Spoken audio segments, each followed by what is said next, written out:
네, 안녕하세요. 임나빠입니다. 2월 22일 지금 현재 시간 2시 09분 10분이 좀 안 된 시간입니다. 제가 좀 뒤에 이제 여러 종목들의 차트를 갖다가 보면서 설명하는 게 있을 텐데, 여러분들이 보시는 시점에서의 주가와 그다음에 제가 설명하고 있는 시점에서의 주가 차이가 있음을 참고해 주시기 바랍니다. 지금 현재 한숨부터 나오는데, 지금 현재 어, 시장은 당연히 우크라이나 사태로 인해서 뉴스 플로우에 굉장히 크게 휘둘리는 그런 장이 계속 연출되고 있죠. 조금 좀 완화적인 그런 뉴스가 났다 싶으면은 굉장히 강하게 튀고, 그 다음에 좀 안 좋다 싶으면은 여지없이 깨지는 그런 흐름이 나오고 있습니다. 그나마 좀 다행스러운 것은 유럽이나 미국보다는 조금 더 나아요. 나은 이유가 저쪽 분들은 주무시고 계실 때 우리는 깨어 있다 보니까 주무실 때 포만 안 쏘면은 그나마 좀 저녁에 이제 아침에 으르렁 아침부터 오후까지 으렁으렁 거렸다가 저녁에 마무리할 때는 좀 완화적인 그런 분위기가 조금 일부 형성되는 게 있다 보니까 우리나라는 장중에 좀 이렇게 지수가 좀 오르는 그런 경향들이 조금씩 있었죠. 예. 또 조금 덜 빠진 케이스인데, 근데 이게 종목별로 보면은 좀 아닌 것들도 많습니다. 예. 어, 뭐 개인적으로는 전쟁까지 나겠어? 라는 그런 생각도 가지고 있는데, 뭐 좀 전에도 방송을 그런 식으로 또 만들어서 만들었죠. 예, 만들어가지고 우크라이나와 외 서방 선진국가, 그 다음에 서방 유럽, 서유럽 국가들과 그 다음에 러시아의 관계가 왜 이렇게 됐는지, 예, 뭐 그런 부분들, 그 다음에 왜 미국이 이렇게, 바이든 대통령이 왜 이러고 있는지, 이런 부분들에 대해서 쭉 설명을 좀 했습니다. 사실 전쟁이 터지면은 누구 하나 이득 보는 곳이 없죠. 전부 다 미국이든 러시아든, 뭐 그리고 또 물론 서유럽 국가들도 러시아로부터 수입하는 어떠한 에너지라든지 아니면 원자재가 이제 문제가 되기 때문에, 엄청난 그러한 그 경제적 충격을 가할 수 있는, 그러한 이슈죠. 때문에 어디 하나 승자가 없는, 그러한 전쟁일 수 있다는 얘기가 많습니다. 실제로 월가에서 보면은 계속 말씀드리고 있지만, 월가에서는 아무리 저기 해도 최악으로, 그러니까 최악의, 그러니까 전쟁까지, 전면전까지는 이어지진 않을 것이다라는 의견이 좀 더 우세해요. 우세하고 그럴 수밖에 없는 이유, 여러분들도 많은 기사를 통해서 많이 보셨겠지만, 저도 이제 똑같은 이유를 들면서 전쟁까지는 가지 않을 것 같은데라는 생각을 계속 가지고 있습니다. 자, 그럼에도 불구하고 전쟁이 간다 했을 때, 전쟁이 만약에 난다, 전면전이 났다 이러면은 아무리 지구 반대편에서 터지는 이슈라고 하더라도 분명히 우리나라에도 전체 산업이라든지, 그러니까 전체 경제라든지 아니면 각각의 산업 업종에 대해서 일부 타격을 갈 수밖에 없을 겁니다.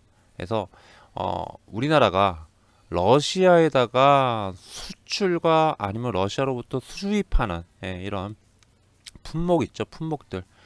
품목들이 어떤 것들이 있는지, 그리고 어디가 가장 큰지, 이런 부분들을 갖다가 설명을 좀 드리려고 해요. 자, 뉴스를 보면은 많이 나오는 부분이 뭐죠? 바로 이 자동차 부분이죠. 이 자동차, 그 다음에 가전, 그죠? 그리고 스마트폰, 이런 부분들이 러시아 내 시장 점유율이 상당히 어, 그, 최고 위에 올라가 있는 상태죠. 뭐, 스마트폰은 삼성전자가 1위고, 그죠? 뭐, 현대차도 굉장히 러시아에서 인기가 좋다고 그러죠. 자, 이런 뉴스들은 일반적으로 많이 봤는데, 그럼 도대체 수치가 얼마나 되냐? 이게 이제 2021년도, 대러시아, 러시아양, 품목별 금액입니다.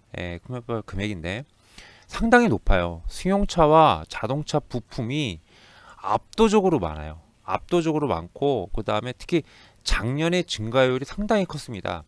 승용차 같은 경우는 그 2010년 대비해서 72%가량 상승했고요. 자동차 부품도 대략 한 37, 8% 정도의 상승을 했습니다. 상당히 크죠. 그러면서 철 구조물, 철강 쪽이라고 해야 되나요? 철 구조물 쪽은 거의 뭐 폭증했다 라는 표현이 맞을 정도로 엄청나게 상승을 했습니다. 자, 이런 것과 그 다음에 뭐 합성수지, 그리고 건설 중장비, 화장품도 있어요. 화장품도 있습니다. 그 다음에 이 비철금속 쪽이죠. 비철금속이나 아니면은 플라스틱, 그리고 선바. 요 바로 밑에는 의자입니다. 의자. 의자도 이렇게 상위권에 올라 있습니다. 이게 전체 비중을 나타내는 건데 사실상 가장 그 큰 영향을 받는 곳은 결국에 이제 자동차와 관련된 자동차와 자동차 부품, 그리고 가정과 IT 기기, 스마트폰, 이런 부분들이 가장 이제 수출에서 가장 큰 타격을 입을 것이다 라는 얘기가 상당히 많죠. 삼성전자나 SK 하이닉스, 그다음에 현대차에 관련된 기사를 보다 보면 그런 류의 기사들을 많이 발견하곤 합니다. 자, 그러면 수입은 뭐가 많을까요? 수입은 당연히 원자재 비중이 상당히 높습니다. 원자재 비중이 상당히 높은데 보시면은 뭐 나프타, 화학이죠. 화학 쪽이죠. 화학 쪽. 원유, 유연탄, 천연가스, 이쪽이 최상위를 차지하고 있더라고요. 이쪽이 최상위를 차지하고 있고, 이제 백금, 자동차를 만드는데 특히 이제 경유차죠. 디젤 차량이죠. 디젤 차량이 만드는데 필요한 수소차와 디젤차를 만드는데 핵심적인 그런 원자재라고 하죠. 백금. 그리고 개, 먹는 개인 것 같습니다. 무연탄, 알루미늄 스크랩, 그 다음에 고철, 그리고 뭐 바로 밑에 우라늄이 이렇게 포진되어 있고요. 대체적으로 보면 원자재가 대부분을 다 차지하고 있어요. 그죠? 여기서 개하고 개 정도만 빼놓고는요, 나머지는 다 원자재입니다. 원자재. 원자재 부분에 해당됩니다. 즉, 러시아에 대한 제재 조치가 있을 경우 우리나라도 이 원자재 부분과 관련해서 가지고 뭐가 생겨요? 원자재 가격이 급등할 가능성이 상당히 높겠죠. 유럽과 함께 이런 부분을 참고해야 될 필요가 있고요. 그리고 수출 부분에서도 분명히 다 제한이 걸릴 겁니다. 이 수출 부분에 대해서도. 그렇기 때문에 여기와 관련된 그런 섹터들, 이런 것들은 좀 주의해야 될 필요가 있지 않을까라고 좀 생각이 돼요. 자, 그렇다면은 이제 어떤 종목들이 있는지 이 부분에 대해서 좀 설명을 좀 해봐 드리겠습니다. 자, 가장 대표적인 게 뭐 그렇게 주가 면에서는 그렇게 아직까지는 수출만이 한다고 해가지고 주가가 러시아 전쟁 이런 우려 때문에 뭐 크게 빠지거나 한 종목은 없어요. 종목은 좀 없습니다. 일단 이제 LG전자, 뭐 전자전기죠. 전자전기죠. 자, 사실은 가전 부분이 문제가 되는 건 아니죠. 가전 부분이 문제가 되는 건 아니고, 미국에서 제재 조치, 러시아에 대한 수출 제한 조치는 반도체 쪽이라고 얘기를 해주고 있어요. 반도체 쪽. 그러다 보니 이 IT 디바이스라고도 표현합니다. 이 반도체 부품 수급이 차질이 이루어지면서 전체적으로 가전이나 아니면 스마트폰 업종에 부정적일 것으로 예상이 되는 그러한 그 의견들이 다소 존재합니다. 다소 존재해요.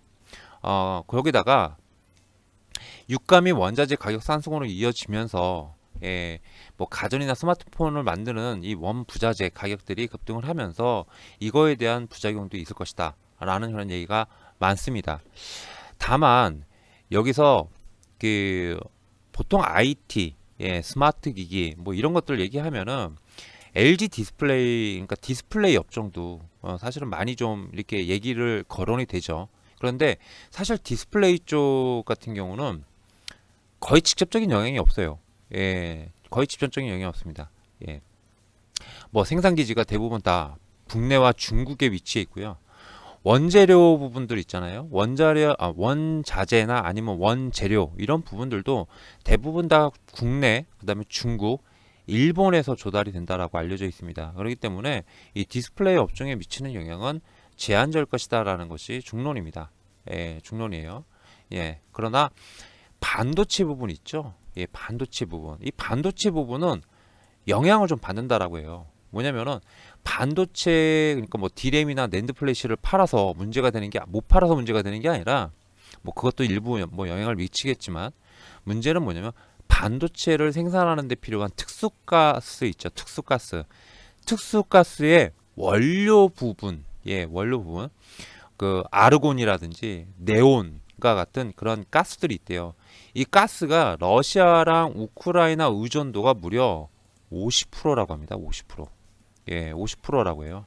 뭐 일부는 예전에 그 크림반도권 있잖아요. 크림반도권으로 인해 가지고 그 이 내재화, 그러니까 수입처 다변화를 어느 정도 그때는 상당히 많았대. 이거보다 더 컸대요. 근데 수입 다변화를 해 놓고, 그리고 또 일부 그 원료 부분에 대해서는 그 이제 특수가스죠. 특수가스에 들어가는 원료 부분에 대해서는 제 기억이 잘 안 나는데, 일부 원료는 최소화, 그러니까 쓰임새를 최소화해서 뭐 2, 30%까지도 줄여놨다. 전체량 중에서 2, 30% 이상도 줄였다라고는 하지만 절대적으로 우크라이나와 러시아로부터의 합산 총 그 볼륨이 50%가량을 차지하고 있기 때문에 원재료 수급에서 이슈가 생길 수 있다. 즉, 원자재 가격, 생산비 상승으로 이어지면서 여기에 따르는 어떠한 이익률, 이런 부분에 문제가 생길 수 있다. 또한 생산 차질도 일부 있을 수 있기 때문에 이런 부분에 대한 우려가 분명히 존재하고 있다 라고 합니다. 그래서 요거는 또 참고를 해볼 만하지 않나, 이렇게 좀 생각이 돼요. 그래서 보통 우리가 흔히 반도체 IT라고 하잖아요. 반도체 IT, 이런 부분에서 좀 디스플레이를 제외한 다른 여러 가지 그런 부분에서 일부는 영향을 미칠 수 있다라는 것을 참고해 둬야 하지 않을까라고 생각을 합니다. 자, 다음으로는 이제 그 뭐 고려아연과 같은 종목이죠.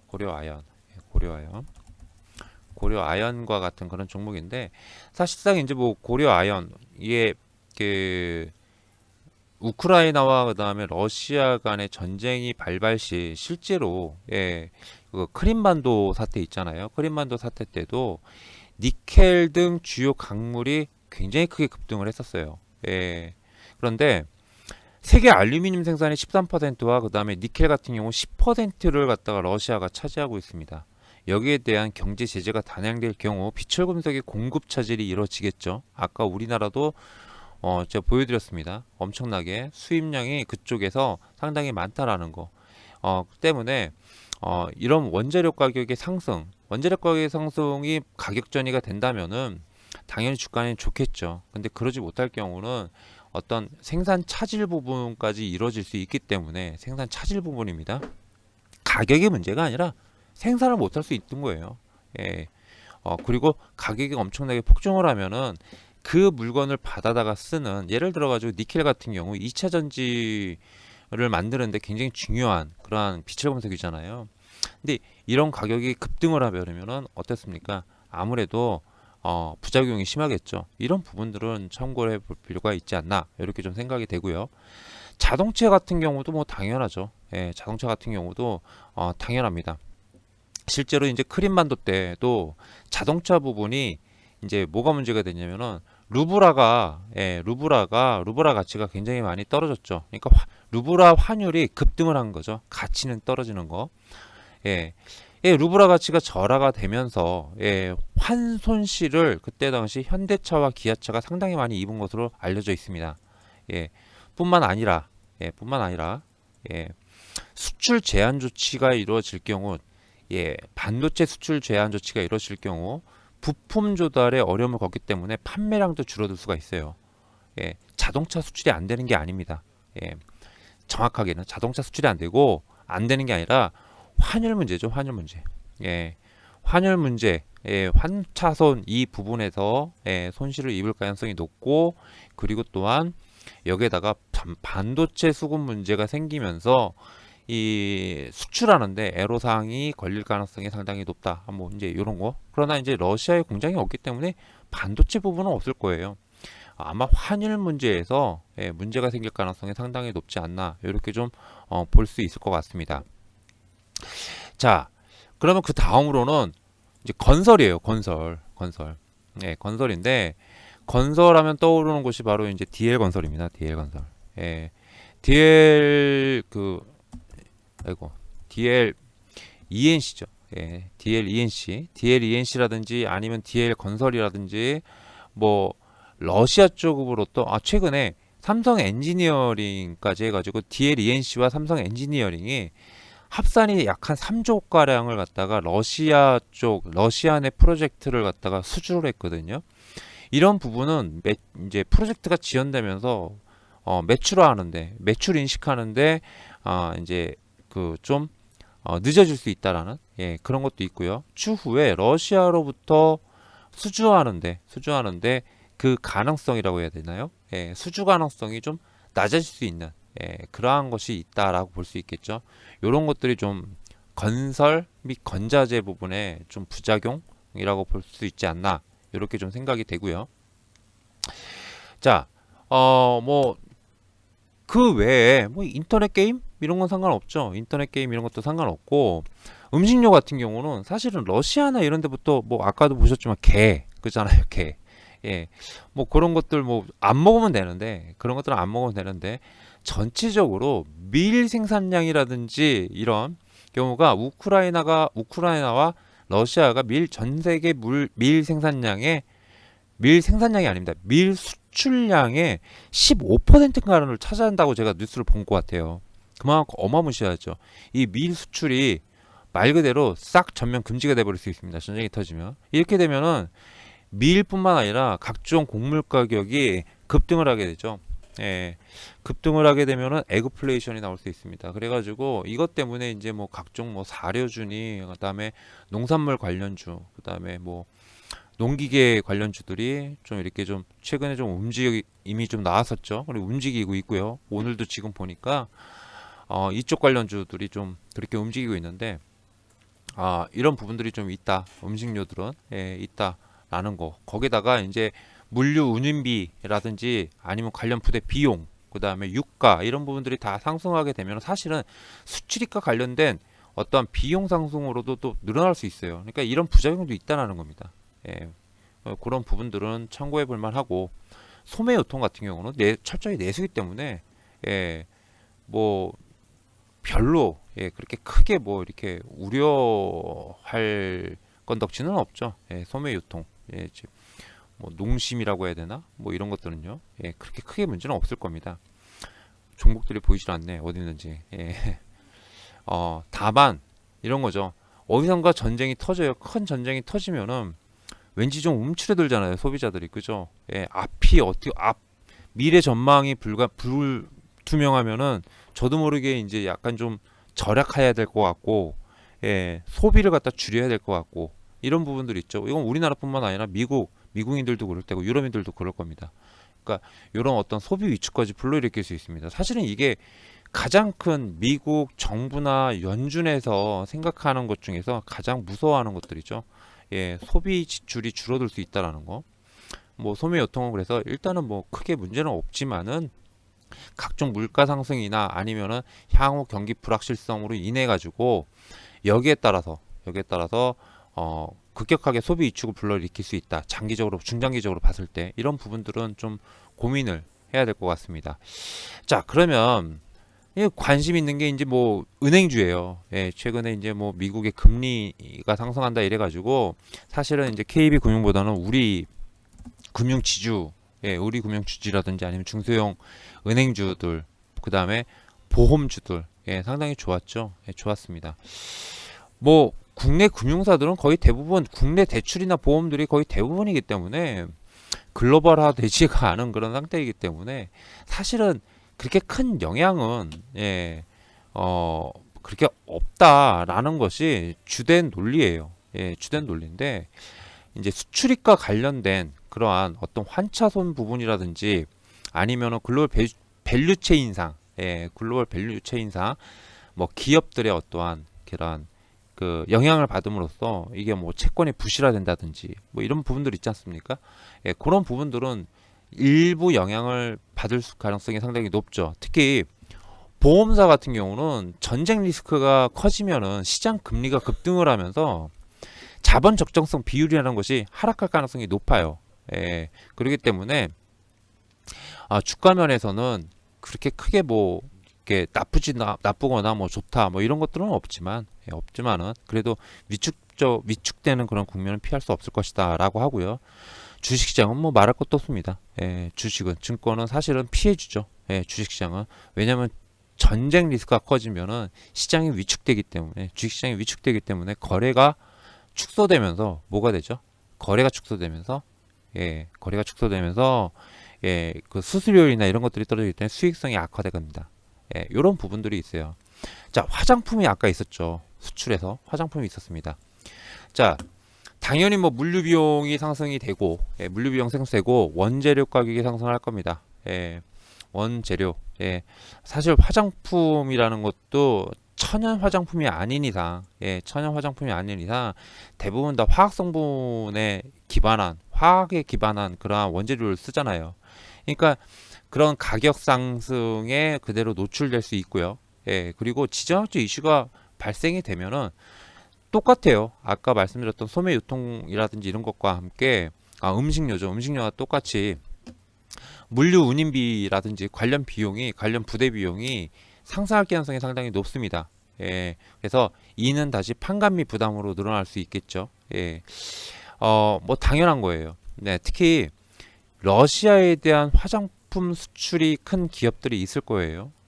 다만 러시아 정도까지 수출하려면 우리나라 중견 기업이나 중소기업은 거의 없을 겁니다. 대부분 어디냐면은 큰 기업들 혹은 ODM 업체들 있죠. ODM 업체들. 또 ODM 업체들은 꼼꼼하게 챙겨봐야 되는데 ODM 업체가 러시아향 화장품사로 공급을 하느냐 이것까지는 잘 모르겠지만은 ODM 업체가 공급하는 화장품이 뭐 예를 들은 겁니다. A사를 통해 가지고 러시아에 공급한다. 이런 경우 타격을 받는 거거든요. 그러니까 요런 것만 좀 피해 주면은 요런 것만 크게 없다면은 리오프닝 주로서 화장품은 크게 문제되지는 않을 것 같다라는 게 이제 개인적인 생각입니다. 개인적인 생각이에요. 자, 이렇게 해서 전체적으로 봤어요. 눈에 확 띄는 것은 뭡니까? 결국에는 자동차 부분하고, 그죠? 자동차 부분. 여기는 환차손입니다. 환차손이에요. 환차손 잘 기억하세요. 자동차 부분은. 완성차들이나 부품사들이 좀 환차손을 입을 가능성이 좀 있고요. 그리고 근데 이미 여기 부분에서도 환해지 부분을 갖다가 걸어서 쓸 가능성도 있겠죠. 예전과 같이 당하지는 않을 겁니다. 그리고 반도체, 그 다음에 IT 가전, 스마트폰 이런 부분은 반도체 수급 영향 때문에 좀 다소 좀 이렇게 점유율이 좀 하락하는 아니면 판매량이 떨어지는 이런 부분들이 있을 수 있다라는 거. 그리고 정유화학 부분을 갖다가 말씀을 안 드렸는데 그 정유화학 같은 경우는 사실은 저도 잘 모르겠어요. 이게 정유화학 같은 경우는 근데 정확하게 이건 압니다. 예전에 크림반도 사태가 터졌을 때 우리나라의 석유화학 기업들 있죠. 석유화학 기업들의 수출과는 거의 문제가 없었다라는 얘기가 컸어요. 다만 이 뭐냐면은 그 수입하는 원재료 있잖아요. 원재료 가격이 상승을 하면서 이 원재료 가격이 이제 부담이 되고 그리고 이를 통해 가지고 생산하는 데는 별 문제 없고 생산해서 수출하는 데까지도 별 문제는 없다라고 하더라고요. 그래서 중립 혹은 중립 이상이다라고 했던 것 같아요. 그러니까 이런 부분도 참고하실 만하지 않을까? 이렇게 좀 생각이 좀 되네요. 전체적으로는 전쟁이 터지면 안 좋을 겁니다. 전쟁이 터지면 안 좋을 거예요. 그래서 전쟁이 안 터지는 게 좋겠죠. 그리고 가장 큰 문제는 전쟁이 터지면은 가뜩이나 연준의 긴축이니 뭐니 뭐 하고 있는데 이런 상황에서 전쟁 터지면 소비가 위축이 되면서 소비 위축이 되면서 그러니까 경기 둔화 우려가 확대가 되면서 긴축은 지속적으로 이뤄지게 되면은 뭐가 나오죠? 경기 확실한 둔화가 나올 수 있죠. 이게 가장 큰 문제일 거예요. 그리고 미국 정부나 연준, 특히 연준의 고민도 아마 굉장히 이 부분에 대해서 굉장히 고민이 심할 겁니다. 인플레를 안 잡을 수도 없고 그렇다고 잡자니 러시아가 침공해버리면 골치 아프고 아마 여러모로 머리가 아마 굉장히 아프지 않을까라는 그런 생각이 좀 듭니다. 자, 이렇게 해서 주요 업종별로 좀 전체적으로 좀 봤습니다. 전체적으로 봤어요. 화장품 같은 경우는 직접적으로 개별 기업으로 좀 봐야 될 필요가 있고 그 다음에 반도체 부분은 일정 부분 생산 부분에 있어서 타격이 있고, 그리고 이거를 갖다 공급받아 가지고 가전이나 IT 기기, 그 다음에 모바일 기기를 만드는 업체들도 이 수급 문제, 원재재 가격 인상 이런 부분들에 대해서 일부 영향을 받을 수 있다. 디스플레이는 없다. 자동차는 환차손 문제가 있을 수 있다라는 거. 정유화학은 중립 이상이다.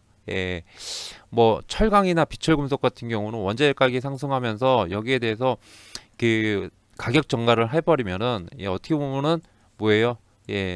적인데 이득인데, 문제는 뭐냐면은 원체 많은 양을 수입해다가 생산을 하고 있기 때문에 이게 끊겨버리면 여기서 뭐가 문제가 되죠? 여기서 뭐가 문제가 되냐면 어, 생산량이 급감해 버릴 수 있다. 이제 이런 문제가 좀 있다라는 거. 건설 기자재 쪽에서는 해당 기업별로, 화장품처럼 해당 기업별로 좀 대응할 필요가 있다라는 거. 이런 부분들. 그리고 증권주에는 부담, 그다음에 은행과 보험에는 중립 이상 이 정도 정도로 정리할 수 있지 않을까, 이렇게 좀 생각이 좀 됩니다. 결국엔 전체 시장별로는 결국엔 회복할 거예요. 근데 산업별로는 분명히 타격을 받는 그런 분야가 있을 겁니다. 그런 분야에서 잘 보면서 종목별로 잘 대응을 해야 되지 않을까. 과거에도 그랬고, 그리고 요번에도 혹시라도 전쟁이 터진다면은 철저히 러시아와 관계, 우크라이나 및 러시아의 관계, 이런 부분을 잘 고려하셔가지고 대응을, 업종이 이러니까 이 업종에서 내가 보유한 종목들 혹은 내가 관심 있는 종목이 러시아의 관계에서 어떻게 있고, 이런 것들은 뭐 문제가 있는지 없는지 이런 것들을 잘 따져서 보셔야 되지 않을까라는 생각이 들어가지고 이렇게 방송을 만들어 봤습니다. 어, 이상이고요. 자, 이상이고요. 전쟁 없이 원만하게 잘 합의돼서, 좀 이 뉴스 하나에 막 주식시장이 막 등락하는, 그런 일 좀 없었으면 좋겠습니다. 지금도 막 급격하게 막 또 갑자기 또 무슨 뉴스가 나왔는지 지수가 쫙 또 끌어올려지네요. 예, 어마무시하게 끌어올려지는 건 아닌데 갑작스럽게 또 이런 현상이 나오네요. 또 코스닥하고 코스피에서. 근데 좀 이런 게 없어져야 되는데, 주식시장에는 없어져야 되는데, 아무튼 좀 원만히 잘 합의돼 가지고 무리 없이 끝내서 줬으면 좋겠습니다. 어차피 시장의 지금 반등 트리거는 결국엔 우크라이나 사태이기 때문에 이 부분을 갖다 집중할 수밖에 없는 그런 상황이고, 최악의 수도 생각을 해 봐야 되기 때문에 한번 이런 방송을 만들어 봤습니다. 자, 이상 유민 아빠였습니다. 감사합니다.